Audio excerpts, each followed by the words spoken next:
Hi lovies, you're welcome back to this channel. If you're new here, my name is Belinda Strana. Thank you so much for all the love and support. Don't forget to please subscribe to this channel, turn on notifications so that anytime I upload a video, you will be the first person to be notified. And to my returning subscribers, thank you so much for all the love and support. To those people that share my videos, that leave commentaries, you guys are the real MVP. Thank you so much for all the love and support. Alright lovelies, let's dive in today's video.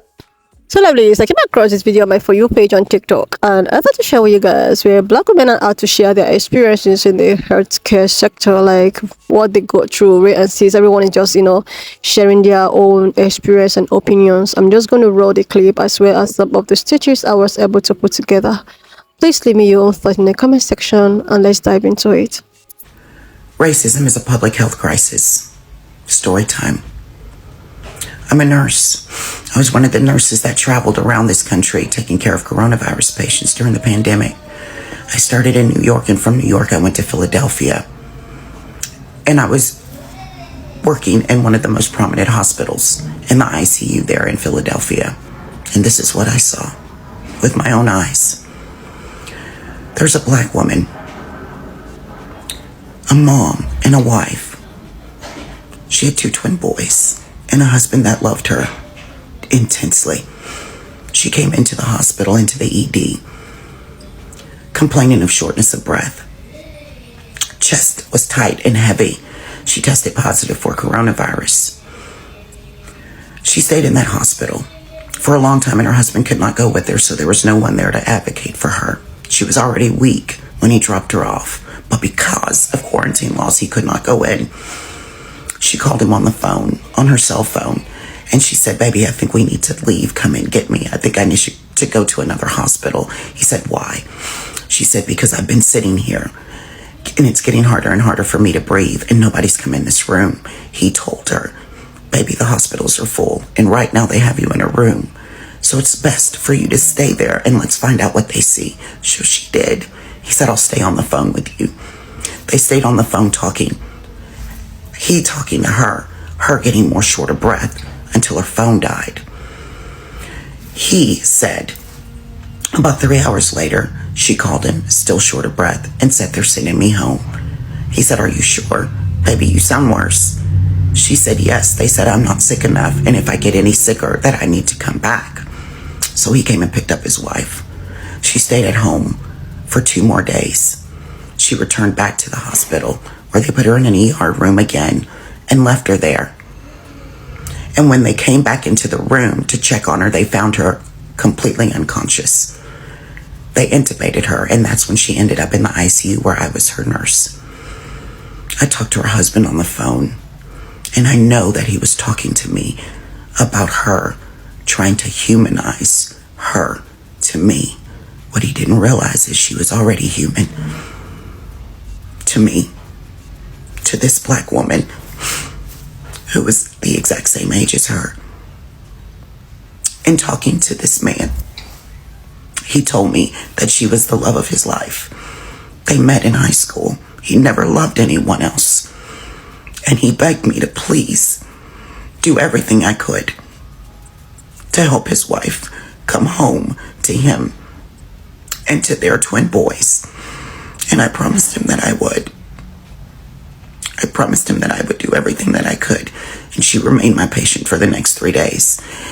And in those 3 days, I had constant conversations, updating the husband. It was me. I was the nurse that put my PPE on and went into her room and held the iPad. And I listened to her boys sing to her, tell her stories, encourage her to get better. I listened to all of the things that her husband said. And as the time progressed, I realized that he was starting to say things to her to make sure she knew them, because he knew she was dying.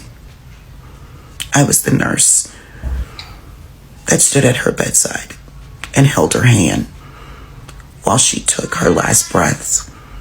On the course of those 3 days, I started to read her chart. And what I found was on that first day that she came into the ED, the ER doctor charted that she was a poor historian. She was very disoriented, and he suspected that there was intoxicating agents on board. And what that meant was, he was saying he thought that she was drunk or high on drugs. And although she did test positive for coronavirus, that her disposition was related to her intoxication and not being short of oxygen, and she was intoxicated on carbon dioxide. If he had kept her that first day, we maybe could have saved her life.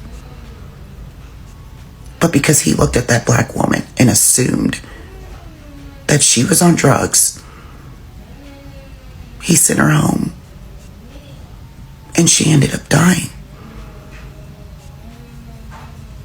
That man's wife, those boys' mother, the love of his life, died because a doctor looked at the color of her skin in the middle of a pandemic and thought she was intoxicated instead of dying from coronavirus. I stood at her bedside while she took her last breath, listening to her husband say his final goodbyes, knowing that it didn't have to be if they had just believed that black woman. To all my black nurses, my colleagues, nurses of color, you have seen these types of things. And that woman that is graduating from nursing school in Indiana, this Asia Blayton, it is time for us to rally together. She does not need a nursing license because racism is already killing our people. We need to make sure that no other person with those ideologies enters our profession to kill more of us. Contact the Indiana board. Start now and keep calling.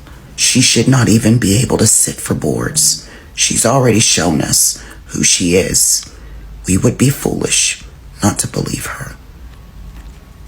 Saying part about Black women sharing their stories on how the healthcare system has failed them is how not only will the healthcare system fail us, not only will hundreds and thousands and millions of us scream at the top of our lungs how we are not being heard, how we are dying at a higher rate than every other race. There will always be people telling us, but it's not because you're Black. It's not racism. This could happen to anyone. Under my story alone, there are hundreds of women saying similar things happen to them. And if you're wondering what all these women have in common, it's the color of their skin. The way we are continuously gaslit and told it's just not us.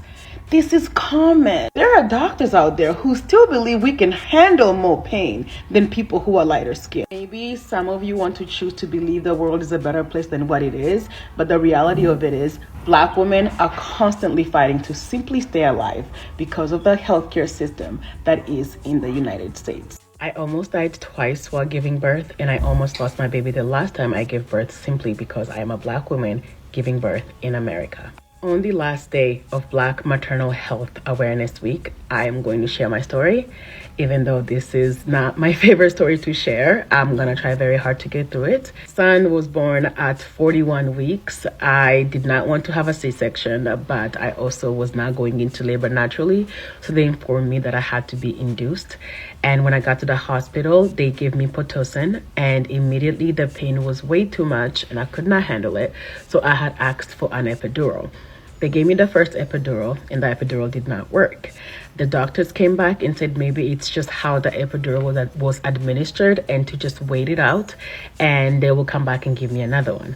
A couple hours later, they gave me another epidural. It was also not working. At this point, I've been in labor for over 20 hours, and my labor is not moving. I am stuck at like 5 centimeters.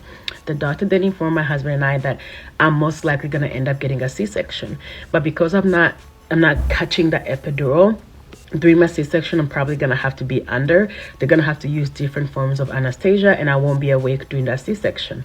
I refuse to fall asleep or not be awake during my delivery, so I said I do not want a C-section. I want to keep trying to labor. After about 2 days of being in labor and being in excruciating pain because of all of the Pitocin they're giving me to induce the labor, they're not giving me anything to eat. They're not giving me any water. The doctor said they can't give me anything because my labor and delivery is most likely gonna end up into a C-section. So I'm just sitting there starving, in pain, and in labor.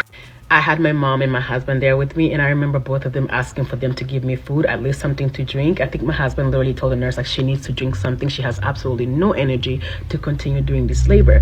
So they gave me like a drop of water, maybe some ice to chew on, and I'm still in labor. I'm still not moving, and I cannot labor on my feet because they had tried to give me an epidural. They gave me a third epidural, which also did not work, and they still would not let me labor on my hands and feet or anything. By the grace of God, we finally got a black doctor. She was actually from Senegal, and she spoke French, and my mom spoke French. So my mom ends up speaking to her and saying that there's like an oil method that we use back home in Africa. My mom has 9 kids. She's been trying to tell these doctors to let her try something with me to help me induce the labor. The doctor finally lets my mom, and I go from 5 centimeters to 8 centimeters, and it's finally time to push. I have absolutely zero energy since I have not eaten in days. So my mom tells the doctor she didn't need to give me something to eat so that I have the energy to push. So she finally lets me have like a little bit of ice, and I think it was like broth. And I end up pushing my son and delivering my son after 30 minutes of pushing. About 6 minutes after I delivered my son, I start hemorrhaging badly. I am losing a lot of blood. There's just blood all over the floor, buckets of blood. Doctors are rushing in. They're telling my husband to come by my side to help keep me awake so that I can stay with them. At this point, am kind of going in and out and passing out. My mom is on the side praying. My husband is beside me trying to keep me awake. And I remember him just telling me to focus on the sound of my baby. So I stay up, and I don't know how long or what time it is. They were able to finally stabilize me, and one of the doctors that was standing next to me literally comes to me laughing and goes, "We almost lost you there for a minute." And that was my first labor and delivery story. My second labor and delivery story was with my identical twin girls. My identical twin girls were monodyne twins. They were very high-risk twin pregnancies, so we've been going to a high-risk doctor the whole pregnancy. At 32 weeks, we went there, and they told me that the girls were they're in danger, and we had to be rushed to the hospital for an emergency C-section. As you can remember, I don't take well to the epidural, so the emergency C-section, I let them know over and over and over again that, hey, I was given like 3 epidurals my last delivery, and I don't take well to them. My husband is also telling them. My husband even acts like I have to be in the room with her every single second. I will not let you guys take her without me. But unfortunately, when they were giving me the epidural, they wouldn't let my husband go in that particular area, so he had to meet us in the operation room for the C-section. While they were giving me the epidural, I remember telling the guy, he was like, "Oh, do you feel that?" I was like, "Yeah, I can still feel that." He was like, "It's gonna take a minute for the anesthesia to kick in," and that was that. They start the process of the C-section with my twin daughters, and everything is great. Everything is going. I can't feel anything. My first daughter is born, Afia. They put her in my hand, and the NICU team takes her, and it's time to deliver the second twin. At this point, I have this feeling where it's like I can feel people's hands in my stomach. So then I'm like, I can't really talk too well, but I'm like, hey, I feel people's hands in my stomach. And my husband got close and said, "What did you say?" And then a rush of air, like a bunch of air just went into my stomach, and I felt the most excruciating pain. I told my husband I can feel them in my stomach, and of course from the pain I passed out. But I did hear my husband screaming and said, "She can feel you, she can feel the pain." And then the guy like rushing to give me more meds, and I don't remember anything after that. I was very out of it, very drowsy, kind of like passing out. My second daughter was born. I did not really come back to until after I was in post-op, and that's when I was able to wake up and go see my daughters. For my third pregnancy, I wanted to have a VBAC. A VBAC is basically a vaginal birth after a C-section. I was a pretty good candidate since my C-section was not because of my body, it was because of the twins coming early. I found a black doctor that was able to help me. She was amazing. I did all the right things during my pregnancy. I worked out. I had a doula. I wanted to go into labor naturally, and I did. I was about 5 centimeters dilated when I got to the hospital. They immediately gave us a room. We got in the room and everything was going great. My son was early, like not quite full term, but almost full term. While I was in labor, they said my blood pressure rose very high, so they had to give me magnesium. Because of the magnesium, it makes you very tired. It makes the baby tired. It makes it very hard for the baby to breathe. I went into labor on my hands and feet because the labor kind of just stopped. It wasn't really moving very fast. We asked the nurse. She said she could not help us because she didn't have the time. So we told her my husband can help me. Before the nurse walked out of the door, she checked me and I was still at 6 centimeters dilated. She left. My husband helped me to labor on my hands and feet. I called my mom. I was doing some circulation motion, and all of a sudden I had that feeling like I have to poop. If you've ever had kids, the feeling that you have to poop means that it's time to push. I tell my husband calls the nurse and says, hey, my wife feels like she has to poop, like this is it. The nurse goes, no, there is no way. I just checked her. She was at 6 centimeters. The nurse leaves. I have this huge contraction and I'm like, oh my God, babe, something is happening. My husband literally runs out of the room, calls the nurse back and goes, this is important. She feels like something is happening. The nurse also brushes us off. However, my husband literally screams and goes, go get the doctor right now. So the nurse finally rushes to get the doctor. The doctor comes in, tells me to close my legs because she's like, we need the NICU team here before we deliver your baby. Unfortunately, it was just too late and I had to push. So I pushed my baby and hoped and prayed that the NICU team was on their way so that they can help him breathe if he needs help breathing. My son was literally born after one big push. And like the doctor thought, he needed help breathing. And thank God the NICU team got there just in time to help my son breathe because he could not breathe when he was born. Had the NICU team not gotten there on time, I would have lost my son. There should be absolutely no reason that these are my labor and delivery stories. As difficult as it is to share my story on Black Maternal Health Week, it is so important that us as Black moms take our health in charge.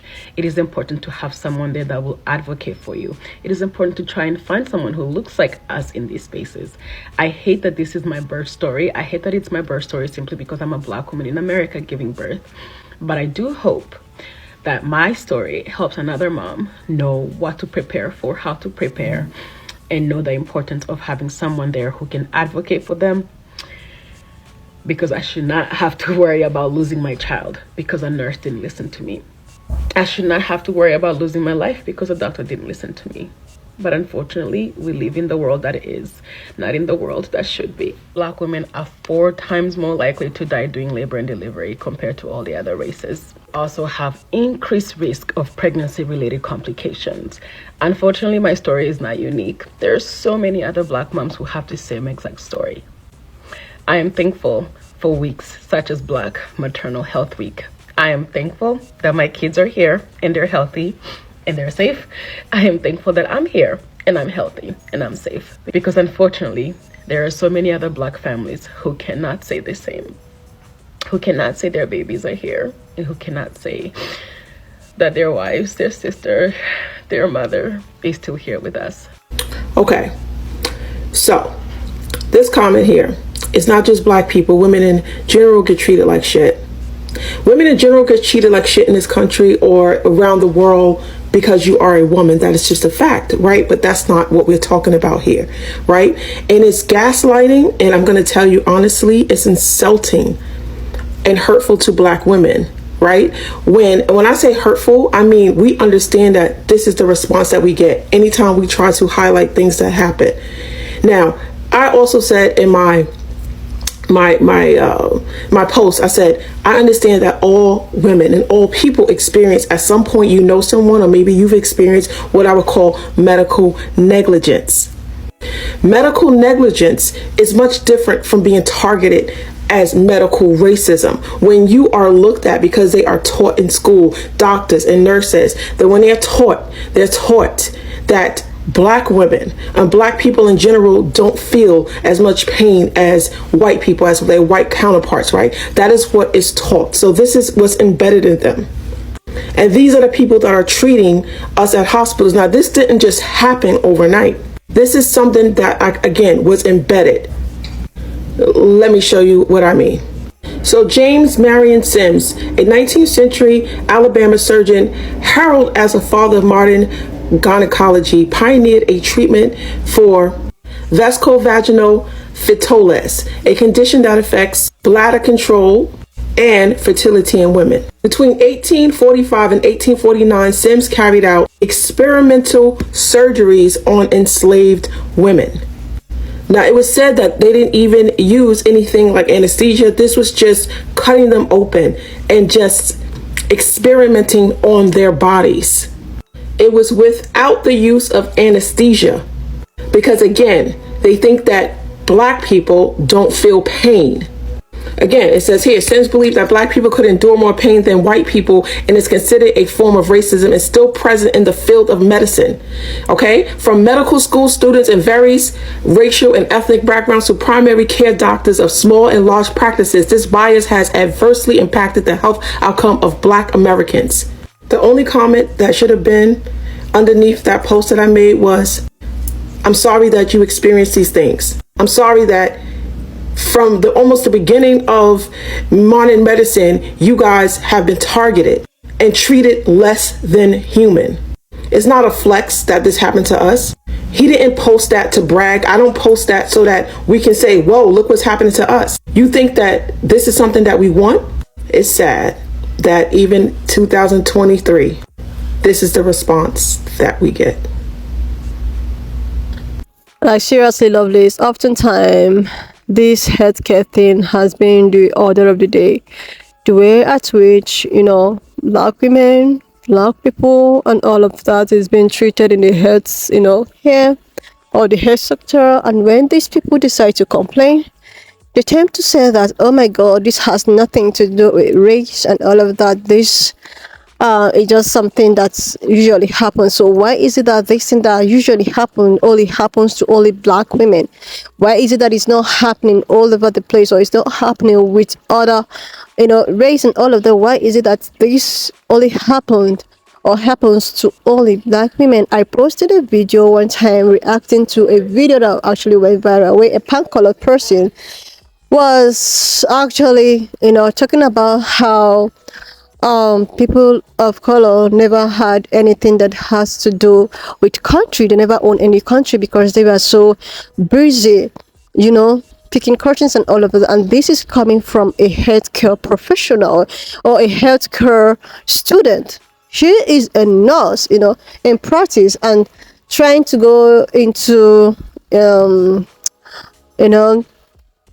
healthcare stuff. And she was saying a lot of things about black, people not owing anything country. So she was saying it as a result of, Beyonce's new album release. So, and this still brought me to this video of these women sharing their experiences in healthcare, as a black woman. There's another video I posted that was, I think, about last year, where this woman, oh my goodness, if you see the way she was treated, this person practically needs help. She needed pain, relief or something. She had to practically, beg for it. She had to crawl from the bed where she was admitted.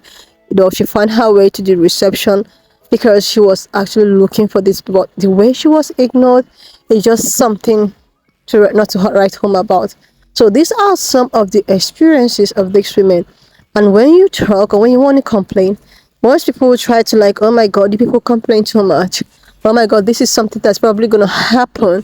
It doesn't have anything to do with race and cis and all of that. And when we keep on telling people that black women are the most women that are always at the receiving end, everybody thinks that it's something that is made up.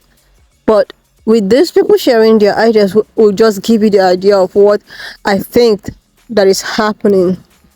So this is just it. And there are other videos where I posted someone that is also sharing her experience on how, she was also treated so badly. And a doctor will come out and ask questions. Why is it that black people often come with their phone on FaceTime anytime they want to go for any doctor's appointment and all of that? It's because of something like this and because of the experiences as such. Like, I posted a video of a DR doctor asking a particular question, and this DR doctor is channeling this question to black community. That why is it that black people, anytime they will come for any kind of appointment. They tend to come with the phone. If they can't have their hands with their relation, their brothers, sisters, or husband, they tend to come with anything to just make a third party. It is because of something like this. They want to do this because they want to be at the safer side.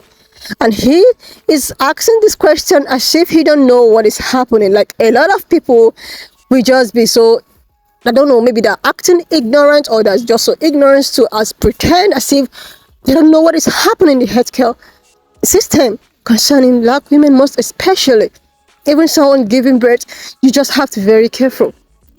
That's another record that's been said out there, that when a black person or a black doctor handles a black doctor, they tend to have a successful medical diagnosis. But when it's the other way around, it comes with a lot of stories. So why is it like that in the medical sector? Why is it like that? And the doctor there to ask the reason why. Oh my God, why is it that you people often come with your phone to record and all of that, but you already know the system at which we are living inside? You know this. Seriously, Lovelace, there are too many, incidents like this at which black women have been neglected in one way or the other, even as a health professional. You happen to be a dark-skinned woman. You've been not taken serious. They see you as non-professionals and all of that. Thereby getting you at a high risk. Just imagine the first stage that are staged about the coronavirus pandemic and all of that. This woman actually went to the hospital when they can probably diagnose what was actually wrong with her, but because they felt that black women are the kind of women that can withstand any form of pain, or black women are the woman that you need to neglect. She was neglected. She wasn't attended to. She was sent home, and after, when it has gotten so worst, that was when she have to come back, and they have to put her in the ICU and all of that. And they have to watch this woman, live forcefully. This is something that could have been avoided. This reminds me of a video I staged, or I reacted.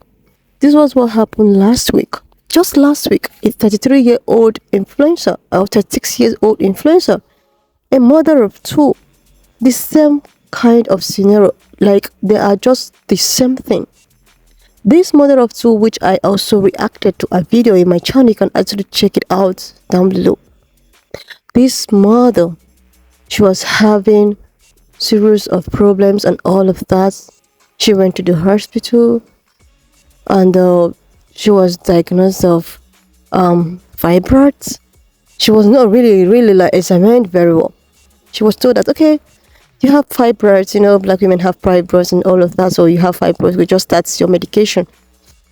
She was taking this medication from 2010 till, God knows when. She keep on having severe pains, she keep on going to the same, you keep on, okay, just keep on taking the medication without actually trying to know what the issue is all about. You will be neglected in no time. So she was just still complaining until when this just got to a certain level that she have to collapse, and her husband have to rush her to another kind of. Then that was when she was found out that she had a cervical cancer that could have been prevented. It has gotten to a stage that it couldn't anymore. What if the time was, the hand of time was actually, and they detected this on time, and they found about this on time, and it's something that they said, when it's found about on time, it can be cured and all of that. But no, because, oh my God, what is she complaining about? Probably she just need a painkiller. Okay, just give her 1 or 2 painkiller and she'll be fine. Seriously. That her incident is still fresh on my memory. It was about last week or something, last 2 weeks. It's still happening till today. The health sector, even with all the advocating, all the stages, all everything that is happening, we'll be talking and like it's still happening till 2024. The negligence in the healthcare sector, especially for black women, is something that we need to really look towards. It's something that we need to really need to be very careful about. The negligence, the way at which you treat these women as people that, okay, you do not matter. Like seriously, this lady in question, husband decided to like rush her in. She was still on her sick bed, trying to give us update on all of that. Try to share her story on her handle. Try to create awareness to women to always follow their instinct, to always follow their. It's better for you as a woman, seriously, and you have a problem. You want to go to all this medical practitioner. Make sure you're going to your kind. They will understand you the more. They will understand you the most. They will understand you from your own perspective. Just look at the other woman that shared her best story. How she was, constantly scheduled for a C-section. But when this, black doctor comes and decided to like share ideas and dialogue, she was able to put to bed. If this is something that has been a rampant thing and we've been advocating and all of that and nothing is being changed, it's just best for us to make our own personal decisions and take ourselves seriously. You want to see an OBG? You maybe just get a dark person that understands you, your system and everything, or the one that won't tell you that, oh my God, you're exaggerating, maybe probably you're under some kind of influence. No. Everything is not all about influence. They just try to like paint black women to that kind of scenario or to that kind of, okay, they're just used to something. They like putting something into their system. No, someone will need something very genuine urgently, and all you could tell this person is, oh my God, just imagine something that could have been prevented, but because of some silly kind of, oh my goodness, these people have to go through a lot, or because we wear the same, or we wear the skin color of a thing. This is why I often tell people, especially, no matter how we try to like make the world, okay, let us be accepted as equal, it can never go to maybe 100 or 50-50. There will still be something very different. You will still be treated differently. It's not left for us to actually, sit up, buckle up our belts and try to do something that is just for us. Become an advocacy for ourselves. If we know that something is wrong with us, we have to see 4 or 5. No matter, I know the appointment and all of that is something that takes, but we just have to, for our own sake. Or better still, just go down to Africa or something if you can afford it or something. I don't know, seriously, because it's just becoming too alarming. There's a study that shows that is it at Africa or dominated area where maybe black doctors and all of that have a high, or is it a low rate of mortality compared to those living in a white dominated area with a white doctor? And why would a study show something like that? Meaning something is wrong, something is being done wrongly. I seriously love this. Seriously, even myself, I've had some little kind of experience, but you just, when you see or when you do stuff like this, you're already aware. You already know people's stories. You already people will share their own stories to you.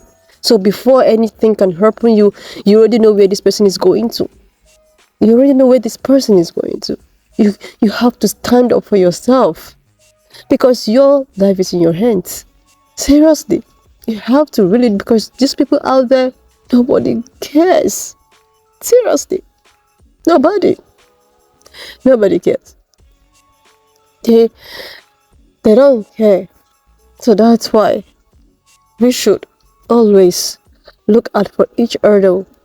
We should always advocate for ourselves. If we need attention, so we should continue going with our father, mother, husband. Our support system is very important compared to, seriously, what if this lady does not have a support system like her mother and another support system as a black, doctor? Like, support system is a must have in terms of any medical examinations and all of that. So that was why when this DR doctor came on TikTok and asked him why is it that black people or black patients often come with support system. If they're not with support system, they're always on FaceTime. What do you expect them to do? With a lot of things and a lot of things that have been shared on internet. The way black women are, trying to they're trying to use their voice, but it's not being heard. What do you expect them to do? They're trying to save themselves. They want to save themselves from impending anything. It could be anything. And a second opinion should be a paramount because anyways, lovelies, why not just, leave me your own thoughts in the comment section of what you think of this video. And do not forget that we do not support any form of bullying, harassment, or whatsoever. We're just here for educational purposes. So please share this video, subscribe to this channel if you're here to do that. And I will see you lovelies when I upload the next one. And if you have watched up to this extent, thank you so much for all the love and support. Don't forget to please leave me your own thoughts in the comment section of what you think of this video. And do not forget that we do not support any form of bullying, harassment, or whatsoever. We're just here for educational purposes, guys. Alright, lovelies. Please share this video, subscribe, and I will see you when I upload the next one.